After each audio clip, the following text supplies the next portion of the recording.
বেলুড় মঠ হল শ্রীরামকৃষ্ণ পরমহংসের প্রধান শিষ্য স্বামী বিবেকানন্দ কর্তৃক প্রতিষ্ঠিত রামকৃষ্ণ মঠ ও মিশনের প্রধান কার্যালয়।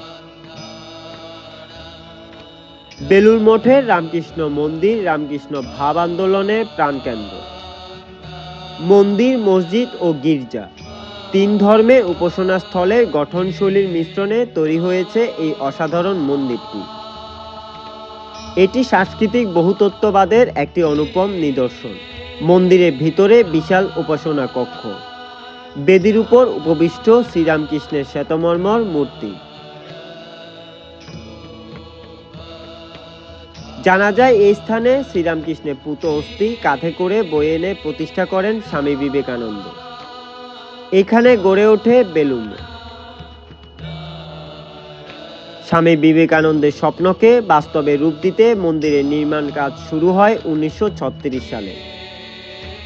1938 সালে 14 জানুয়ারি উদ্বোধন হয়, কিন্তু মূল মঠের প্রতিষ্ঠা ও পরিকল্পনা শুরু হয়েছিল 1897 সালের 1 মে, যখন রামকৃষ্ণ মিশন স্থাপিত হয়েছিল। কালক্রমে গড়ে উঠল রামকৃষ্ণ মঠ ও মিশন প্রধান দপ্তর।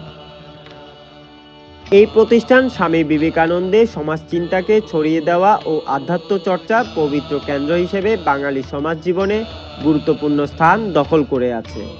এছাড়াও রামকৃষ্ণ মঠ ও মিশনের ইতিহাসকে তুলে ধরার লক্ষ্যে একটি সংগ্রহশালাও এখানে স্থাপিত হয়েছে।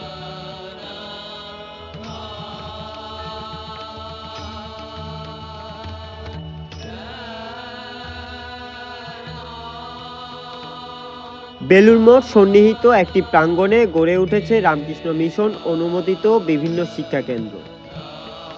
স্বামী বিবেকানন্দের পূর্ব পরিকল্পনা অনুসারে মন্দিরের নকশা নির্মাণ করেছিলেন রামকৃষ্ণ পরমহংসের অপর সাক্ষাৎ শিষ্য স্বামী বিজ্ঞানানন্দ।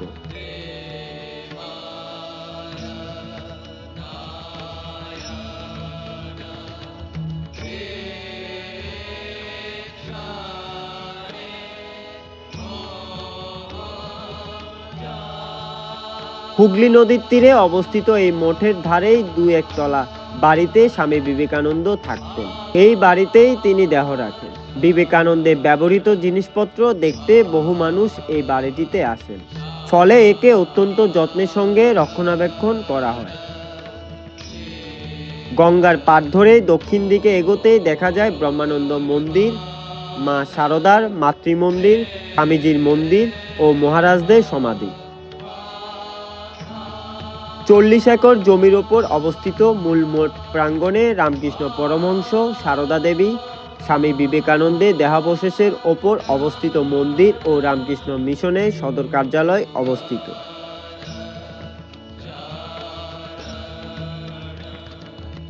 রামকৃষ্ণের স্মৃতিধন্য এই মন্দিরে শোভা দেখতে দেশ বিদেশ থেকে বহু পর্যটক এখানে আসেন।